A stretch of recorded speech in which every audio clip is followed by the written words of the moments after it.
We will be seeing the pelvic walls, associated soft tissue structures and contents in this lecture.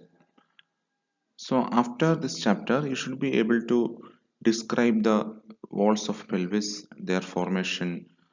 You have to describe the muscles of pelvic diaphragm and the major artery of this pelvis, that is the internal iliac artery, origin, course, important relations and branches of internal iliac artery. Then other muscles, that is the obturator internus, piriformis and levator ani.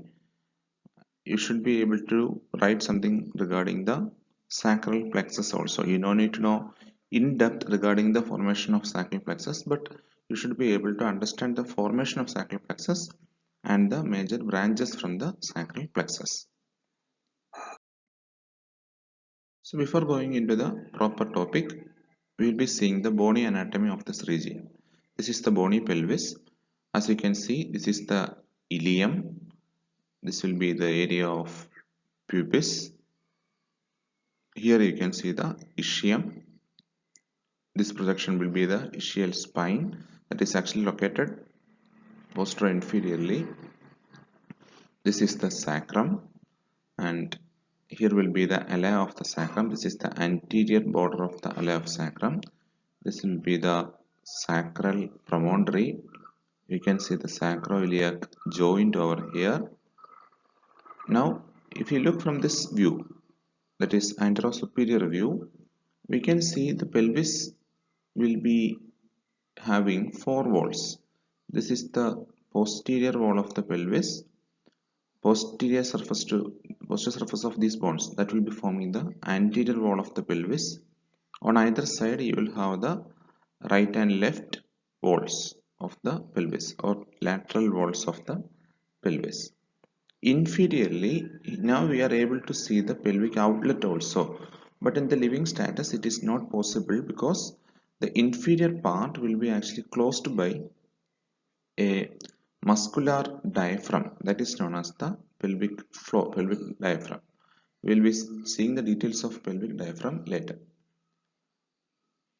Now this particular line will be forming the inlet of the true pelvis. This area which is lying superior to this particular inlet will be known as the false pelvis, and this area will be known as the true pelvis. So the junction between the true pelvis and false pelvis will be formed by the pelvic inlet. This pelvic inlet will be covered by, you can see the sacral promontory, anterior border of sacral promontory. You can see the anterior border of ala of the sacrum. Then you have the arcuate line over here. This area will be forming the iliopubic eminence. Anteriorly, if you trace anteriorly, this will be forming the pecten pubis. Then this region will be pubic tubercle. Continuation of that, here will be the pubic crest, and here you have the pubic symphysis. All these together form the pelvic inlet. Now we will be seeing in detail regarding the walls of the pelvis. When we see the details of these structures in the pelvis, we can see the soft tissue structures on the pelvic wall will be arranged in this fashion from superficial to deep. So we have the, obviously bone will be there, superficial to deep we are talking. So this deep to the bone, you have the muscles will be there.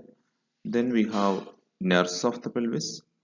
Then we have the pelvic fascia, that is not peritoneum which is extending into the pelvis, it is different structure, that is pelvic fascia. Then further deeper we have the blood vessels and we have the pelvic viscera. This layer will be the parietal peritoneum which is extending into the pelvic viscera. So this is the arrangement of structures in the pelvis. Now we are going to see the anterior wall. So we have already mentioned this anterior wall is actually formed by the posterior aspect of the pubic bones. So as we can see, this is the very shallowest wall. It is formed by the pelvic surface or the posterior surface of body of the pubic bone over here, then the pubic rami. So we can see the superior ramus, we can see the inferior ramus over here, and the pubic symphysis. This is the pubic symphysis. All this forms the anterior wall. When we look at the posterior wall of the pelvis, we can see it is very extensive, and it is mainly formed by the pelvic surface of the sacrum over here and the coccyx. It is lined by the piriformis muscle. Here is the piriformis muscle. This is the point of origin of this piriformis muscle, and it will have a covering fascia also, this muscle. We can also see the nerves, this lumbosacral trunk. We can see the branches of sacral plexus over here. That is also forming the posterior wall. The lateral wall. The lateral wall is mainly formed by the pelvic surface of the hip bone below the inlet of pelvis. So this is the inlet of pelvis. We can see the arcuate line, iliopubic eminence, pecten pubis. So this is the inlet. Below that, this entire area will be forming the lateral wall of the pelvis. This foramen will be the obturator foramen, and obturator foramen is closed by a membrane, that is the obturator membrane, that is also forming the lateral wall. This area will be the ischial spine. From the ischial spine towards the lower pieces of sacrum, a ligament is located, and that ligament will be known as sacrospinous ligament. And this is the ischial tuberosity. From the posterior aspect of ischial tuberosity towards the side of sacrum, we can see another ligament. That ligament will be known as the sacrotuberous ligament. All these structures together form the lateral wall.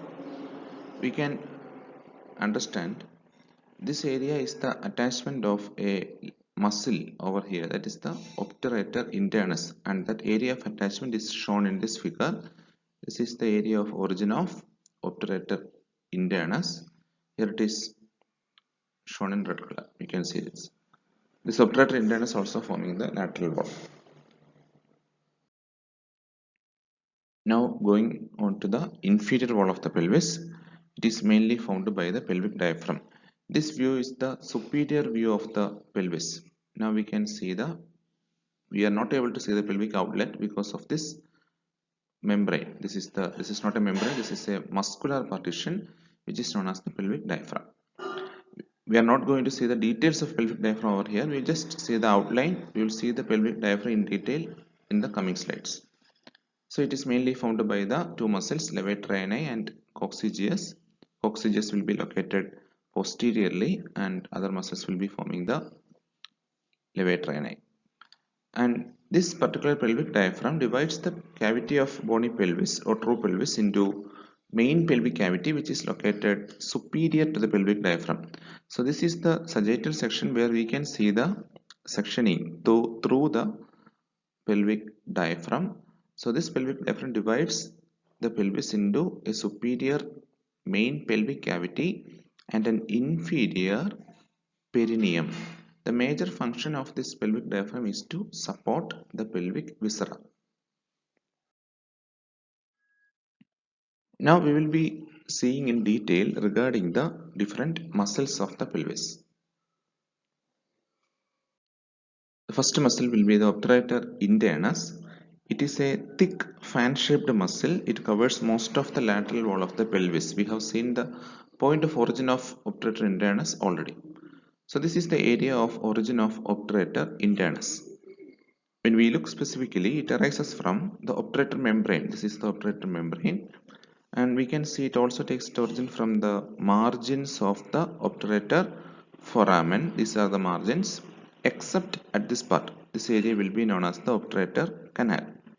Then this area of the ilium. This area means the area of the ilium between obturator foramen, margins of obturator foramen, and the greater sciatic notch. This area, it also gives origin to the fibers of obturator internus. When we look at the convergence, point of convergence or the insertion, we can understand These fibers of obturator internus converge posterior-inferiorly to form, if you can appreciate over here, this is the area of that convergence. They form a strong tendon, and this tendon hooks around the lesser sciatic notch. This is the area of the lesser sciatic notch. Why I am telling this is lesser sciatic notch? This is the lesser sciatic notch which is located just above the ischial tuberosity. So in this figure, this is the ischial tuberosity. So just above this area will be the lesser sciatic notch. This tendon of the obturator internus will be hooking around the lesser sciatic notch almost at a right angle, and it crosses the posterior aspect of hip joint. This is the hip joint over here. So this tendon will cross the posterior aspect of hip joint, and that will be inserted into the medial surface of greater trochanter of femur. The nerve supply of obturator internus will be by the nerve to obturator internus. It is a nerve from the sacral plexus. Actions: it will be helping to stabilize the hip joint, and also it is the lateral rotator of femur in erect posture. It is the abductor of femur when the hip joint is flexed.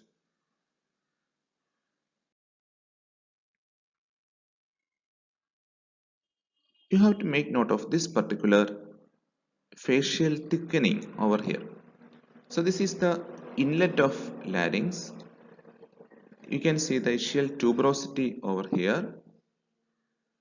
So this area is actually the area of obturator foramen, which is covered by this muscle. This muscle will be the obturator internus, and the fascia over here will be the obturator fascia.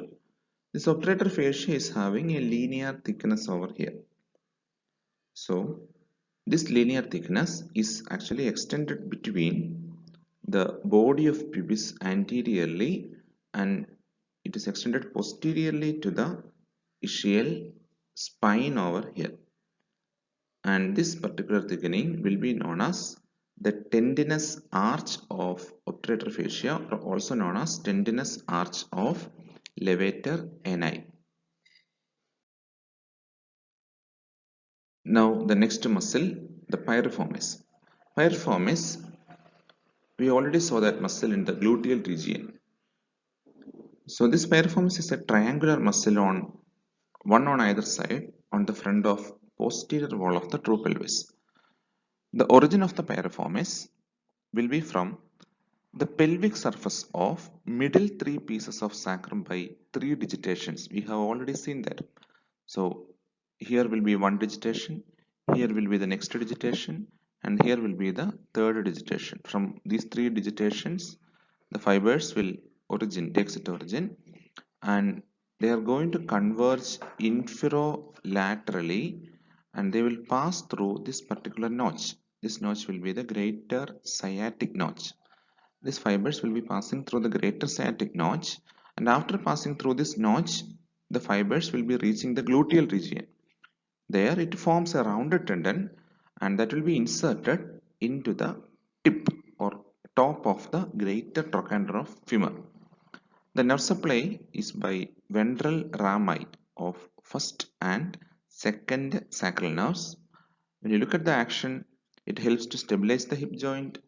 Also, it is the lateral rotator of femur when the hip joint is extended, and it is an abductor when the joint is flexed.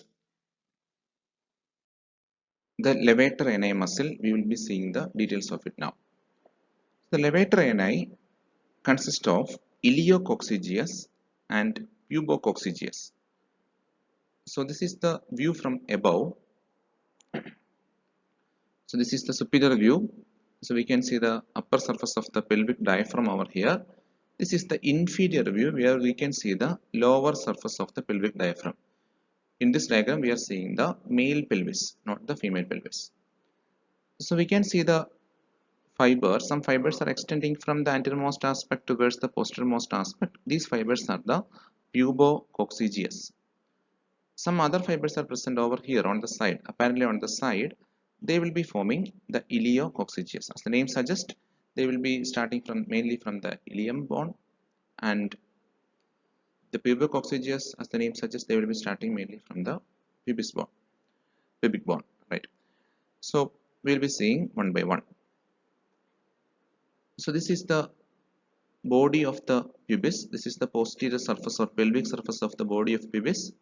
This is the obturator internus obturator fascia will be there. This is the thickening in that area that is known as the tendinous arch. This tendinous arch will be ending on the ischial spine. Now, as we can clearly see, the pubococcygeus and iliococcygeus, they arise in a continuous line starting from the pelvic surface of body of pubis, the tendinous arch, and the pelvic surface of the ischial spine. First, we will see the details of iliococcygeus, that is this particular muscle. The iliococcygeus, it arises from the posterior half of the white line over this region and from the ischial spine over here. This is the area of origin of iliococcygeus. The fibers pass downwards, backwards and medially. You can clearly see the direction over here, downwards, backwards and medially. And they will be passing deep to or inferior to the pubococcygeus muscle. So if we want to see the insertion of the iliococcygeus, we have to look from below. This is that particular view.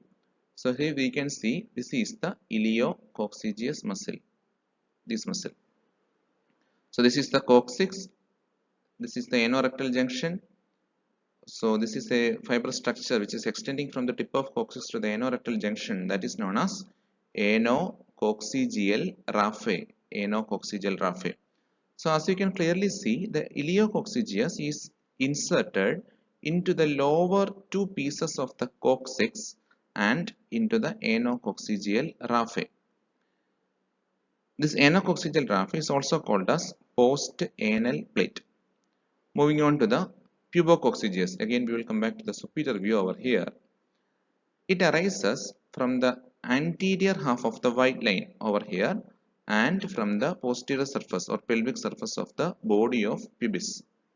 The fibers pack runs backwards, downwards and medially with different degrees of obliquity. That means they are not inserted into they are not aligned in the same plane. So because of this different degrees of obliquity, there will be different parts for this pubococcygeus proper. I will be naming them the pubococcygeus parts of pubococcygeus muscle. The first one will be pubococcygeus proper. Second one puborectalis. Third one puboanalis. Last one pubovesicalis in male or pubovaginalis in female. The first one, pubococcygeus proper. So these are the fibers of pubococcygeus proper. They overlap the pelvic surface of the iliococcygeus muscle. You can clearly see that overlapping over here. And they are inserted posteriorly into the anococcygeal raphe and the tip of the coccyx, which are clearly seen over this area. The next muscle will be next part of the pubococcygeus will be puborectalis. So puborectalis fibers, we can see that from the inferior view clearly. You can see the puborectalis fibers over here. These are the puborectalis fibers. These fibers wind the posterior aspect of the anorectal junction over here, and they are continuous with, as you can see clearly, they are continuous with the similar fibers of the opposite side, forming a U-shaped loop, and this loop is known as puborectal sling. You have to specifically note there is no raphe is present at the junction of the similar fibers from the opposite sides. The puborectalis, as we can clearly see, it is lying at a lower level than the pubococcygeus proper, and it blends with the posterior fibers of deep part of external anal sphincter. So that forms a part of the anorectal ring also, which is important in maintaining the continence of feces.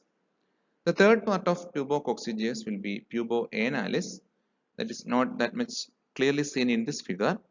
They are inserted onto the wall of anal canal between sphincter ani internus and externus muscle, and they will be blending with the longitudinal muscle of rectum. The fourth one will be pubovesicalis in male and pubovaginalis in female. These are the most anterior fibers of pubococcygeus. They pass by the side of the prostate in male or vagina in female, and they are inserted onto the perineal body. You will be knowing the perineal body will be located between the urogenital region and anal region, roughly around this area.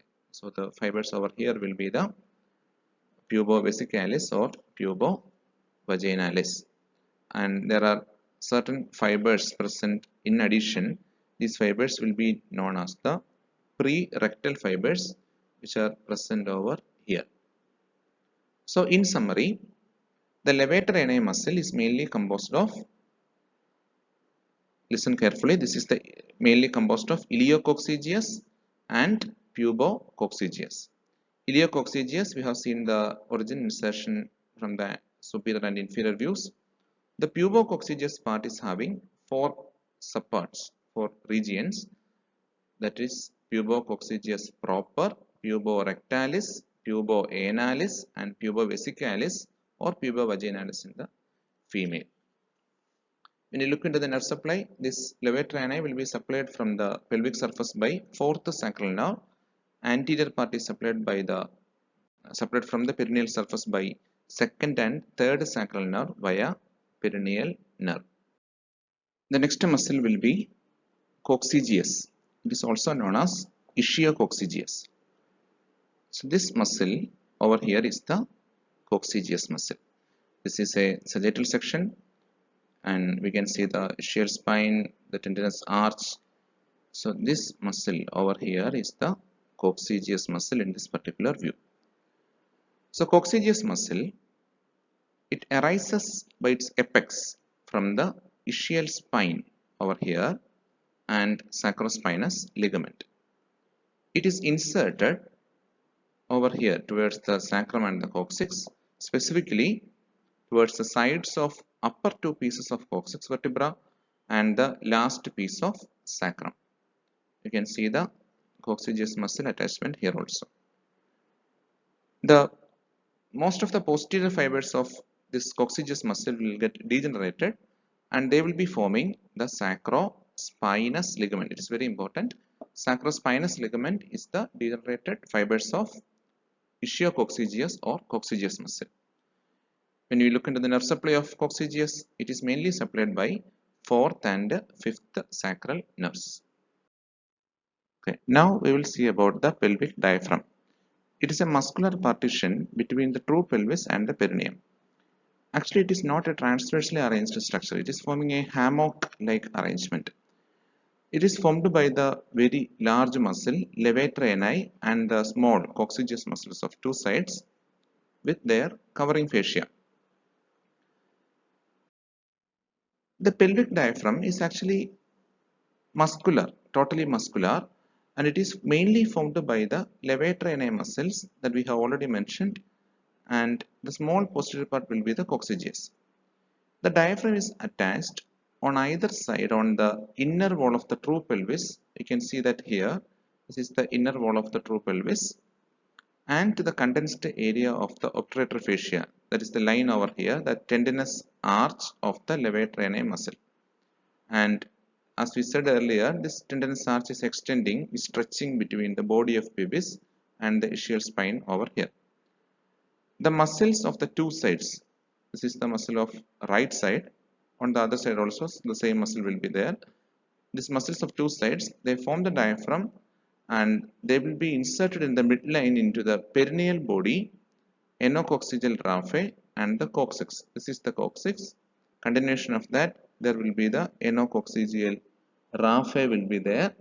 Then in front of the anal triangle over here, you will have the perineal body. So all these structures will be receiving the attachment of these muscles of pelvic diaphragm. So it is formed by the following muscles from behind forwards. You have the coccygeus muscle, then we have iliococcygeus, puborectalis, and pubococcygeus.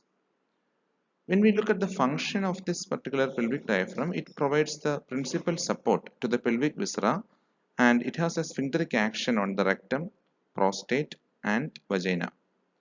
It also assists in increasing the intra-abdominal pressure during the main important defecation, micturition and parturition processes.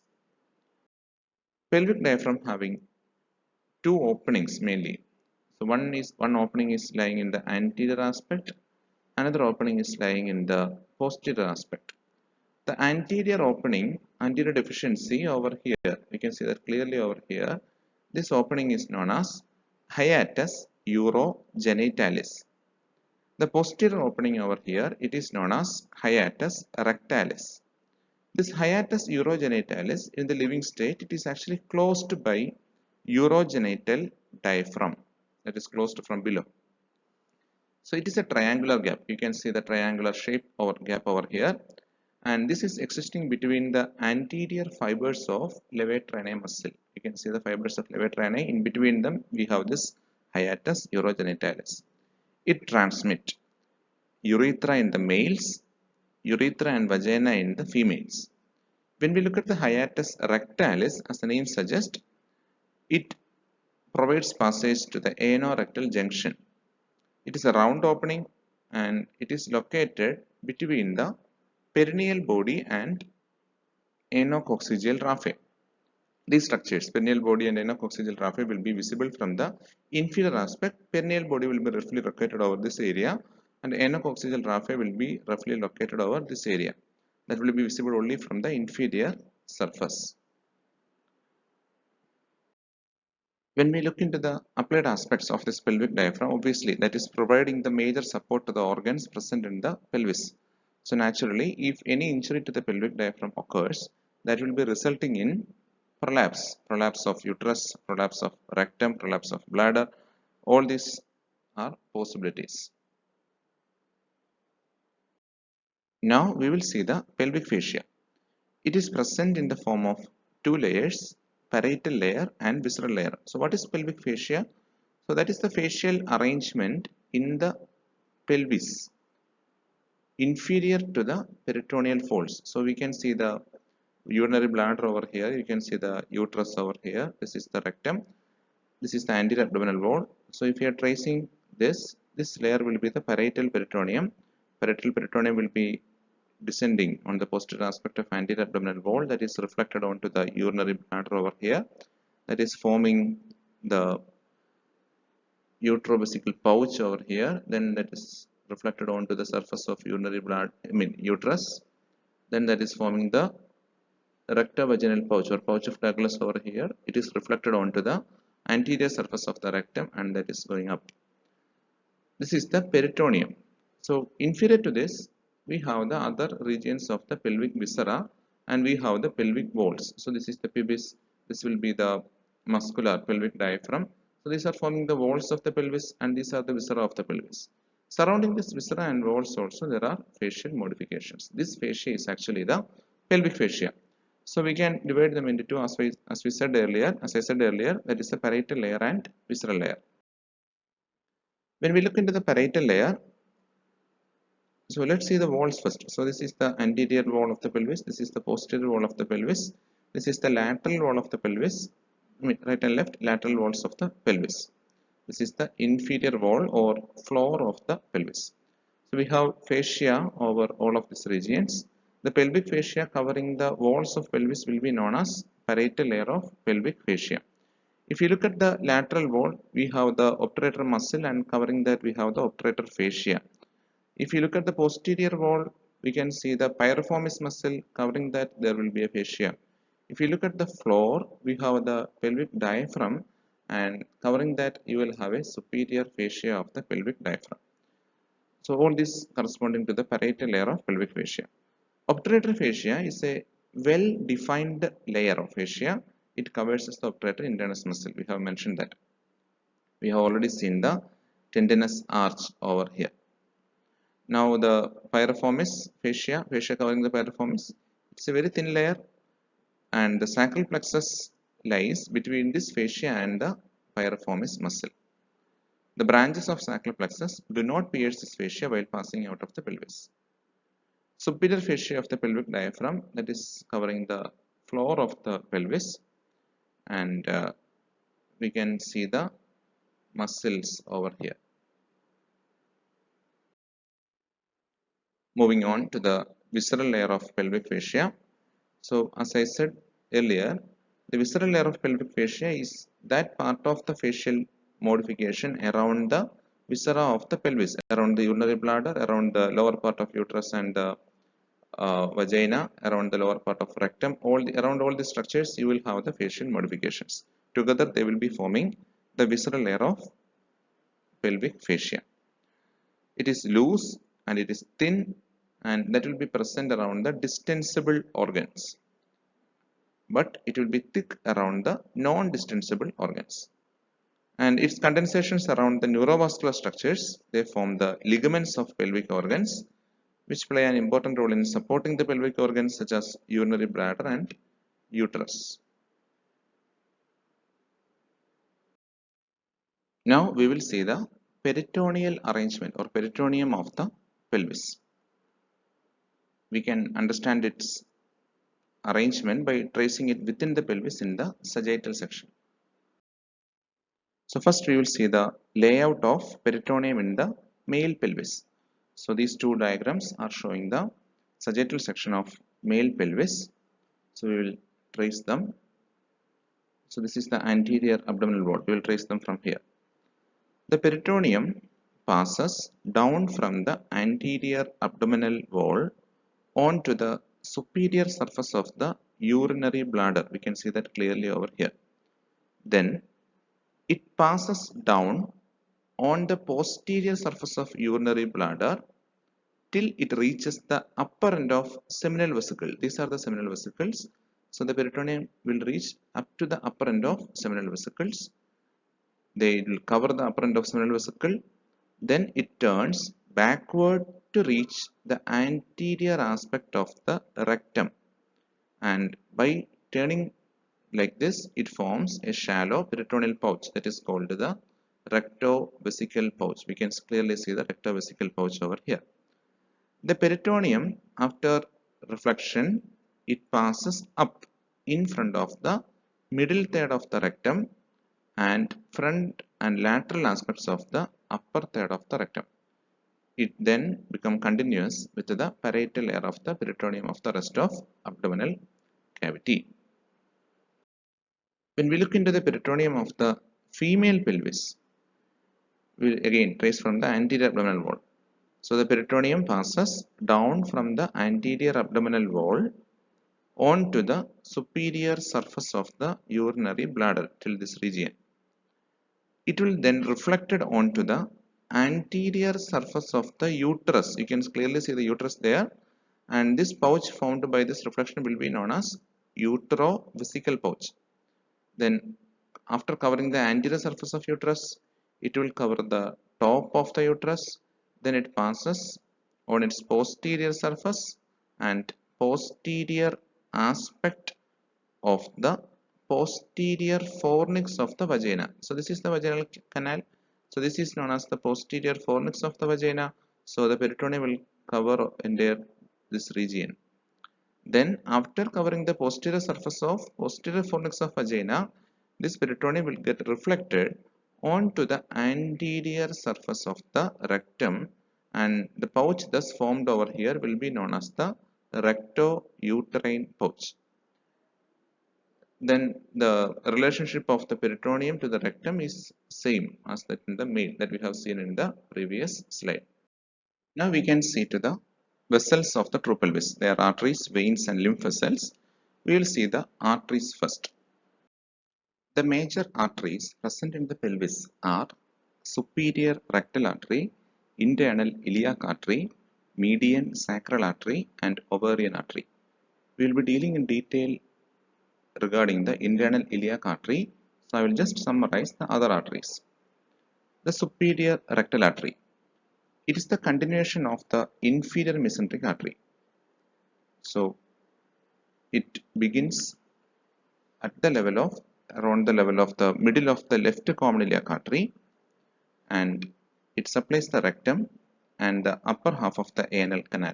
We have seen the arterial supply of the superior rectal artery when we have discussed the arterial supply of rectum and anal canal. The next artery will be the median sacral artery. This median sacral artery arises from the back of aorta just above its bifurcation and descend downward into the pelvis, and they will end up in front of the coccyx. It represents the continuation of the primitive dorsal aorta. The next artery will be ovarian artery. It arises from the abdominal aorta again, and it arises at the level of L1 vertebra. It passes downward and laterally behind the peritoneum. It crosses the external iliac artery at the pelvic brim, and it enters the pelvis through suspensory ligament of ovary to supply the ovary and lateral one-third of the uterine tube. So that was the summary of the three arteries. Now we will move on to see the details of internal iliac artery. Now we will be seeing the details of internal iliac artery. So this is the abdominal aorta, lowermost part of abdominal aorta. These are the right and left common iliac arteries. These common iliac arteries will be dividing into, at this point, into the external iliac artery and internal iliac artery. This internal iliac artery will be around the level of greater sciatic foramen. It divides into anterior and posterior divisions. We will be seeing the branches of each division one by one. First, we will deal about the anterior division. As you have already seen in the previous slide, there will be many branches arising from the anterior division of the internal iliac artery. So we will be tracing them one by one. The first artery that we are going to trace will be the superior vesical artery. So this is that particular superior vesical artery over here. This is the anterior division of the internal iliac. This is the superior vesical artery. So it is the persistent proximal part of umbilical artery in the fetus. And after arising from the anterior division of internal iliac, it passes forward onto the superior surface of the urinary bladder. This is the urinary bladder. This artery reaches the superior surface of urinary bladder. Along its course, it gives branches to the vas deferens or ductus deferens also.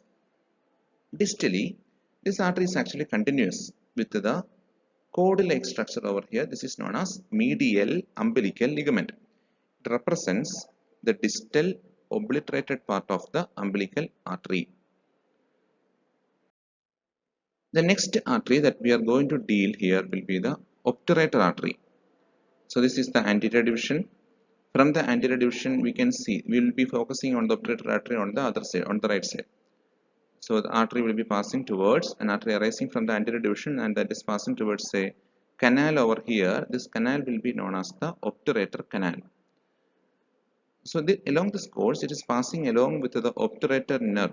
It is passing along the lateral wall of the pelvis along with the obturator nerve, and sometimes it forms a crucial anastomosis with the inferior epigastric artery, and this anastomosis may replace the obturator artery, and that will be termed as the accessory obturator artery. Next artery will be the inferior vesical artery. This inferior vesical artery is vaginal artery. Corresponding artery in the female will be vaginal artery. So this is the urinary bladder. This is the lowermost part of, or the apical part of the urinary bladder. So the artery that is going to supply this inferior or apical part of the urinary bladder, this artery, will be known as the inferior vesical artery. So it runs forwards to the base of the urinary bladder, then it supplies the, along with the bladder, it supplies the prostate, seminal vesicles in male. It also gives branches to the ductus deferens. If you look carefully, you can identify another branch arising from this inferior vesical artery, that is known as the middle rectal artery. Middle rectal artery is a very small branch. It passes medially towards the rectum. Sometimes that is arising from the anterior division of the internal iliac artery directly. In this figure, we can see a section through the muscular structure. That structure will be through the pelvic diaphragm. So around this region, we will have the ischial spine over here, around this level. Now we will be focusing on this particular artery. This artery will be crossing the ischial spine. So it leaves the ischial spine over this area through the greater sciatic foramen, and it comes back into the pelvic cavity, not pelvic cavity, bony pelvis, to the perineal region by passing through the lesser sciatic foramen. This artery will be known as the internal pudendal artery. And below the pelvic diaphragm, this is the pelvic diaphragm. Inferior to the pelvic diaphragm, this is the area of the perineum. So this internal pudendal artery, which is entering into the perineum, is actually the principal artery of the perineum. Now the next terminal branch will be the inferior gluteal artery. So if I summarize, this is the anterior division of the internal iliac artery. We can see the branches from the anterior division. We have seen many branches. Now we are focusing on the largest branch of the anterior division. This is that branch, that is the inferior gluteal artery. It passes postero-inferiorly between the ventral rami of S1 and S2 spinal nerves, and then it passes through the greater sciatic foramen below the piriformis. This is the section through the piriformis. So it passes below the piriformis, it enters the gluteal region, and it supplies the structures over there. Another artery which is not shown in this figure will be the uterine artery. It runs medially on the floor of the pelvis, and it crosses the ureter superiorly to reach the lateral fornix of the vagina. Then it ascends upward along the lateral margin of the uterus, and it terminates by anastomosing with the ovarian artery at the region of uterine tube. So that is not shown in this figure. This is a male pelvis, but uterine artery is also a branch from the anterior division of internal iliac artery in the female. Now lastly, the vaginal artery. Again, this is the male pelvis, so vaginal artery will not be seen in this. It corresponds to the inferior vesical artery of males. It supplies the vagina and base of the bladder in female.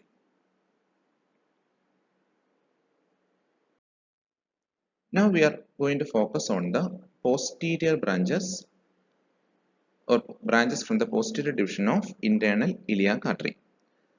So mainly there are three in number: iliolumbar artery, lateral sacral arteries, superior gluteal artery. We will be seeing one by one. So this is the common iliac artery, this is the internal iliac, this is the external iliac, this is the pelvic margin, pelvic inlet. This branch will be the anterior division, this will be the posterior division. So we are going to see the posterior division branches. First one will be the iliolumbar artery. We can see the artery over here. This artery, this small artery will be the iliolumbar artery.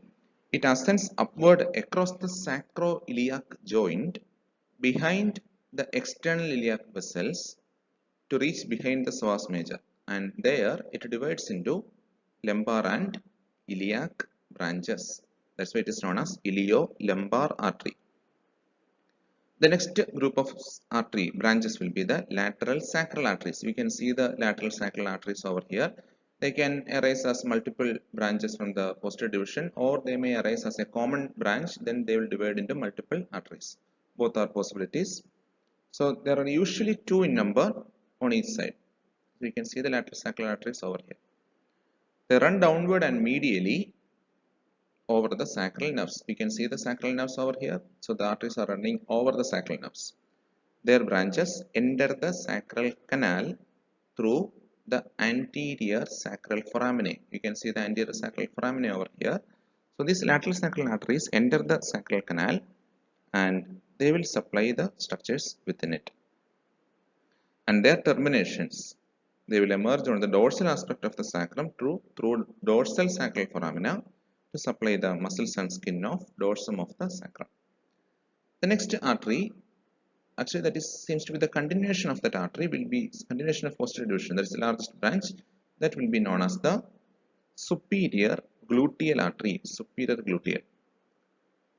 So superior gluteal artery, as the name suggests, it passes superior to the piriformis into the gluteal region. So where it passes? In the pelvis. So this is the ventral rami of S1, ventral ramus of S1. This will be the, this white structure will be the lumbosacral trunk. So superior gluteal artery is passing through the space between lumbosacral trunk and the ventral ramus of S1, and it enters into the gluteal region through greater sciatic foramen above the piriformis. Then it supplies the structures over there. So these are the summary of branches of the internal iliac artery. And now we will move on to see the veins of the pelvis. The major veins of the pelvis include the internal iliac vein, median sacral vein, superior rectal vein, and ovarian veins. So, internal iliac vein is corresponding to the artery. It is running upward, lateral to the internal iliac artery, and joins to the external iliac vein to form the common iliac vein. Tributaries will be corresponding to the branches of internal iliac artery. We have to specifically note the superior gluteal vein. It is the largest tributary of internal iliac vein except during pregnancy. During pregnancy, the uterine vein exceeds its size greatly. The next group will be the median sacral veins. They accompany the median sacral artery and terminate in the left common iliac vein. Then superior rectal vein, it accompanies superior rectal artery to become the inferior mesenteric vein after crossing the common iliac artery. Fourth one will be ovarian vein. They form just below the pelvic inlet by the condensation of pampiniform plexus around the ovarian artery. On the right side, it drains into inferior vena cava, and on the left side, it drains into the left renal vein. It is very important. Now we can move on to see the nerves of the pelvis. So mainly the nerves of the pelvis will be divided into somatic nerves and autonomic nerves. Somatic nerves will be mainly derived from the lumbosacral trunk, sacral plexus, and coccygeal plexus. The lumbosacral trunk, it is a thick cord. You can see the lumbosacral trunk over here. This is a very thick cord. It is formed by the descending part of ventral ramus of L4 and entire ventral ramus of L5 nerve. It descends obliquely over the lateralmost part of the ala of sacrum and it enters into the pelvis posterior to the pelvic fascia. Next group of nerves will be the sacral. They will be derived from sacral plexus.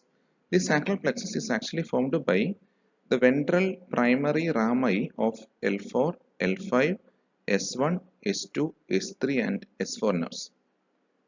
So the L4 nerve is actually shared by both lumbar and sacral plexus. This L4 will bifurcate and its ascending branch takes part in the formation of lumbar plexus. Descending branch joins the ventral ramus of L5 to form the lumbosacral trunk, which contributes to the sacral plexus.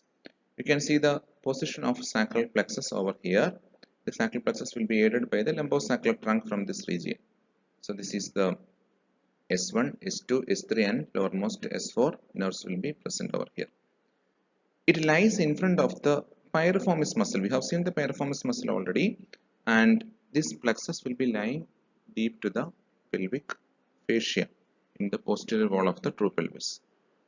And these ventral rami, they will emerge from the ventral sacral foramina and unite in front of the piriformis where they are joined by the lumbosacral trunk.